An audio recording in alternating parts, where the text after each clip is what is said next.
ఈరోజు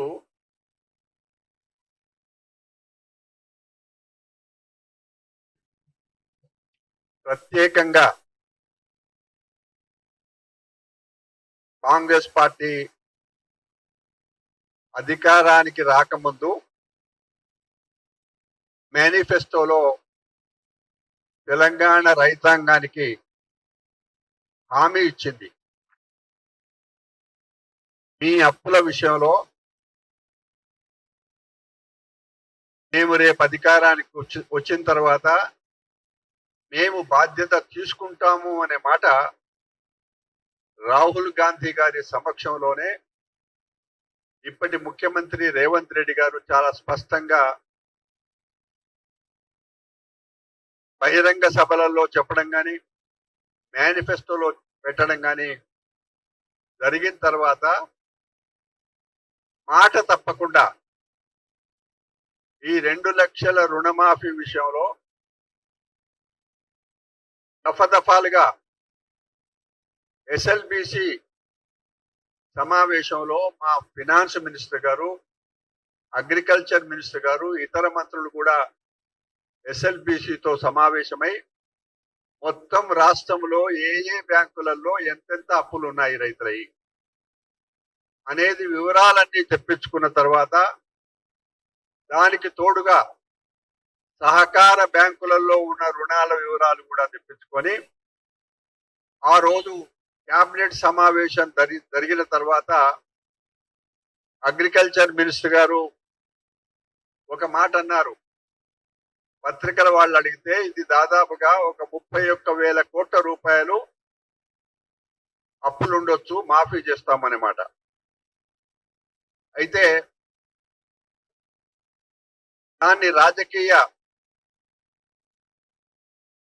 అనుభవం లేకనా లేకపోతే రైతులను రెచ్చగొట్టడానిక కేటీఆర్ గారు కూడా మాట్లాడిండు, బీజేపీ నాయకులు కూడా మాట్లాడుతున్నారు.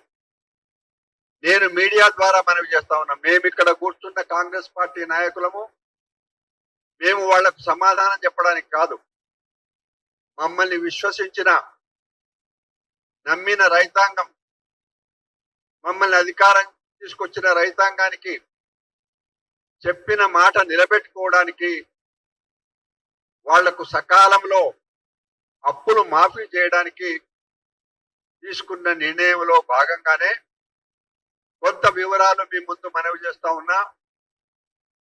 ఒక దఫాలో 1,00,000 రూపాయలు, రెండవ విడతలో 1,50,000, ఆఖరి విడత 2 లక్షల రూపాయలు ఖమ్మంలో.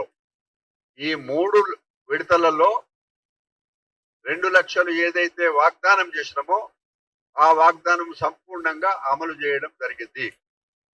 అయితే మీకు మాకు తేడా ఏంటంటే నిన్నటి వరకు టిఆర్ఎస్ అధికారంలో రాష్ట్రంలో ఉన్నది, బీజేపీ ఇప్పటికీ కేంద్రంలో అధికారం ఉన్నది. ఈ ఇద్దరికి మాకు తేడా ఏమిటంటే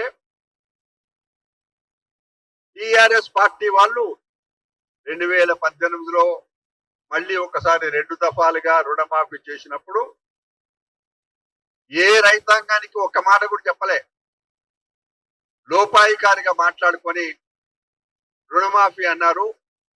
దాంట్లో ఒక్కసారి మీకు మనవి చేస్తా ఉన్నా, 2018లో చేసిన రుణమాఫీ విషయంలో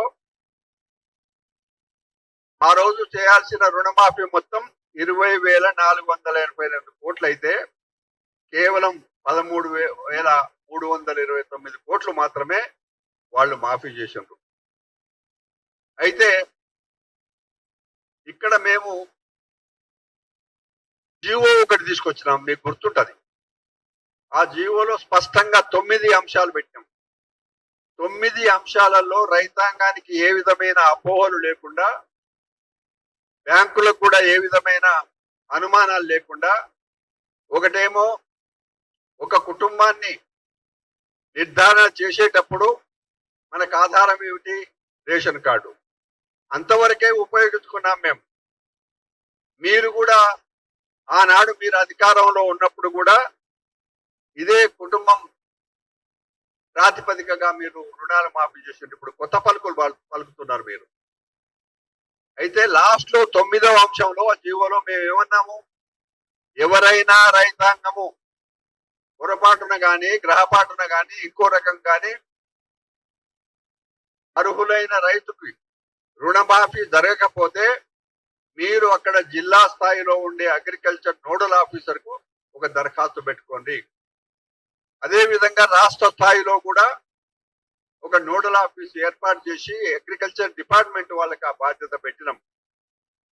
నేను చాలా గ్రామాలలో తిరిగినప్పుడు మాకు అప్పటికే చాలా మంది రైతాంగం అప్పులైతే మాఫైనాయి సార్, పొరపాటున ఎక్కడైనా జరిగినట్టు ఉందని చెప్పి చాలా సంతోషంగా పెట్టుకుపోయి దరఖాస్తులు పెట్టుకున్నారు. ఆ దరఖాస్తులు చాలా వరకు పరిశీలన కూడా జరిగినాయి. ఇవన్నీ ఒక పక్కన జరుగుతూ ఉంటే లెక్కలు చెప్పి 31,000 కోట్లు చెప్పిండ్రు, 18,000 కోట్లే మాఫీ చేసిండ్రు అనే మాటలు కనీసం రాజకీయ పరిజ్ఞానం లేకుండా నిన్నటి వరకు అగ్రికల్చర్ మినిస్టర్ గా ఉన్న నిరంజన్ రెడ్డి అట్లనే మాట్లాడతాడు, కేటీఆర్ గారు కూడా అట్లే మాట్లాడతాడు, హరీశ్వర్ గారు ఎన్నో శాఖలు నిర్వహించారు, వారు కూడా అట్లే మాట్లాడుతున్నారు. ఇది ఏమిటి, మీరు ఏం చేయదలుచుకున్నారు? రైతాంగాన్ని తప్పుదో పట్టించదలుచుకున్నారా? రైతాంగానికి ఇంకా ఎవరికైనా అందని వాళ్ళకి ఇవ్వమని చెప్పి మీ దగ్గర ఏమైనా లెక్కలుంటే అవి తీసుకొని వచ్చి ఫినాన్స్ మినిస్టర్ గారికో లేకపోతే అగ్రికల్చర్ మినిస్టర్ గారికో ఒక రిప్రజెంటేషన్ చేయడానికి మీకు సిగ్గా, ఇబ్బంది ఏమన్నా? ప్రజల తరఫున నిజంగా మీరు పనిచేయాలి అనంటే, రైతాంగానికి న్యాయం జరగాలి అనంటే ప్రతిపక్ష పార్టీలో ఉన్న వాళ్ళు విధిగా వాళ్లకున్న సమాచారం ఎవరికన్నా అన్యాయం జరిగితే మీ లెటర్ ప్యాడ్ మీద ఒక మెమరాండం రాసుకొని తీసుకొని ఇవ్వచ్చు. మేము ఆ రోజు హరీశ్వర్ గారు, కేటీఆర్ గారు, చివరికి ముఖ్యమంత్రి గారు కూడా అనేక సందర్భాలలో కీలకమైన అంశాలపైన నేను పిసిసి ప్రెసిడెంట్ గారు నాకు ఆదేశం ఇస్తే నేను అపాయింట్మెంట్ అడిగితే కూడా మీరు అపాయింట్మెంట్ ఇవ్వలేదు. మీకు ఒకసారి గుర్తు చేస్తా ఉన్నా, ఆనాడు రేవంత్ రెడ్డి గారు పిసిసి ప్రెసిడెంట్ గా, ప్రతిపక్ష నాయకుడిగా బట్టి విక్రమార్క గారు, ఎమ్మెల్యేలము ఎంపీలము అందరం కలిసి చీఫ్ సెక్రటరీ దగ్గరికి వెళ్ళాం. మీరు ఎప్పుడైనా ఆ ప్రయత్నం చేసిండ్రా? ఈ 8 మాసాలలో మీరు ఒకటే రోజు టీవీలలో మాట్లాడడం అలవాటుగా పెట్టుకున్నారు. నేను ఇంకొక మాట చెప్పదలుచుకున్నా, మీరు పిచ్చి పిచ్చి మాటలు మాట్లాడితే మీకు సమాధానం చెప్పడానికి కాంగ్రెస్ పార్టీ తయారుగా లేదు. మేము ఏ రైతాంగానికైతే కాంగ్రెస్ పార్టీ, జాతీయ కాంగ్రెస్ పార్టీ ఇందిరాగాంధీ కాలం నుంచి ఎప్పుడెప్పుడు అధికారంలో ఉంటే అప్పుడప్పుడు రాష్ట్రంలో కూడా కాంగ్రెస్ పార్టీ అధికారంలో ఉన్నప్పుడు వ్యవసాయము రైతాంగం విషయంలోనే మొదటి ప్రాధాన్యత ఇచ్చినాం. కాబట్టి రేవంత్ రెడ్డి గారు ముఖ్యమంత్రి అయిన తర్వాత రైతునే రాజు చేస్తామన్నారు. దానికి ఆరాటపడుతున్నాం మేము.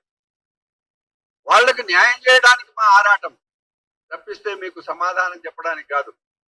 మీకు నిజంగా ప్రజాస్వామ్యంలో మీకేమైనా నమ్మకం, విశ్వాసం ఉంటే ప్రతిపక్ష పార్టీగా మీరు ప్రభుత్వం దగ్గరికి వచ్చి రిప్రజెంటేషన్ చేయండి. కానీ రోజు ప్రెస్ మీట్లు పెట్టి రైతాంగాన్ని గందరగోళం చేసి ఇబ్బందులలో పెట్టకండి. అసలైన తొలి వెలుగు. ఫాలో వాట్సాప్ @తొలి వెలుగు అఫీషియల్.